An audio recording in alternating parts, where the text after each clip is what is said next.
देखिए देखिए, दिल्ली का भी सदन नहीं चला, दिल्ली का भी सदन नहीं चला, और वहां भी आप जानते हैं कि सरकार की तरफ से किस तरह की भाषा का इस्तेमाल हुआ। हम आप सब बाबा साहब भीमराव अंबेडकर जी को बहुत सम्मान करते हैं। बाबा साहब भीमराव अंबेडकर जी का योगदान इस देश के संविधान बनाने में और इस देश को एक ऐसा संविधान जिसमें सबको हक और सम्मान मिलता है, वो बाबा साहब भीमराव अंबेडकर जी ने दिया। लेकिन आप देखिए उनके सम्मान में किस तरीके से भाषा का इस्तेमाल हुआ है।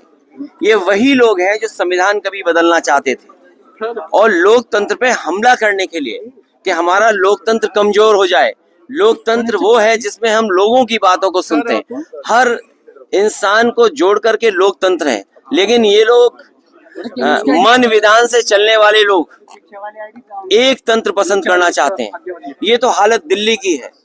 और यूपी की हालत जो है, हमारे जो मुख्यमंत्री जी, उनकी भाषा तो ऐसी है कि अगर आप सुने तो आपको भी गुस्सा आ जाएगा।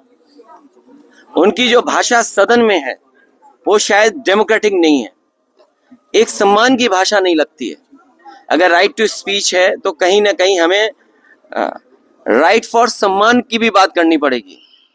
हमारा सम्मान तो कोई भाषा ऐसी इस्तेमाल करे जिससे सम्मान हो, और वही स्थिति आज बनी है कि सरकार के मंत्री, डिप्टी सीएम की जो भाषा थी वो ठीक नहीं थी। आप किसी को उपनाम से कैसे बुला सकते हैं? एक कॉन्स्टिट्यूशनल पोस्ट है, कॉन्स्टिट्यूशनल पोस्ट में बैठे हुए किसी भी व्यक्ति को सम्मान से ही बुलाया जा सकता है।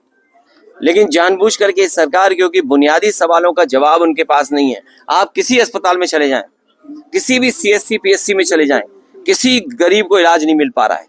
ये वही सरकार है जो अस्पताल के साथ साथ प्राइमरी स्कूल बंद करने जा रही है।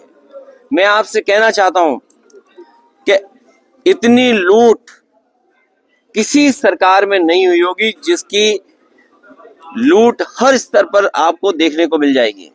तहसील स्तर, थाना स्तर या किसी भी कामकाज के लिए इतनी लूट उत्तर प्रदेश में नहीं हुई जितना भारतीय जनता पार्टी की सरकार में हो रही है। इन सभी चीजों को छिपाने के लिए भारतीय जनता पार्टी फेस नहीं कर सकती है। सर, क्या कहेंगे संबल पर जो हिंसा हुई है, क्या कहेंगे? देखिए, जहाँ तक मिलने मिलाने की बात है, मैं आपसे बड़े सम्मान के साथ कहना चाहता हूँ कि हम लोग खोदने वालों में से लोग नहीं हैं।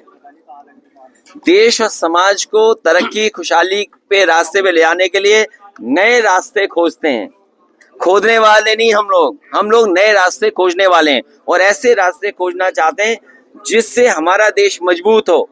जहां तक संबल की घटना है, जब कभी भी जांच होगी सरकार कटघरे में होगी और अधिकारियों के खिलाफ कार्रवाई भी होनी चाहिए और दोषी भी वही पाए जाएंगे। संबल हिंसा पर आप लोगों ने विरोध किया है, बसपा जबकि समर्थन कर। मुझे दूसरे दल का नहीं पता कि दूसरा दल किसके साथ खड़ा है।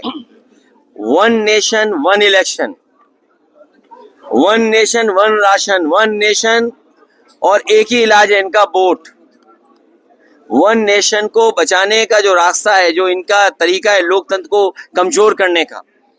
हमारी रीजनल पार्टियों का अपनी वैल्यू है। रीजनल जो प्रदेश बने थे वो कहीं ना कहीं सूझबूझ के साथ बनाए थे। हमारी आइडेंटिटी है और लोकतंत्र में हमारी आइडेंटिटी बची रहे और लोकतंत्र और मजबूत है, इसलिए फेडरल सिस्टम है।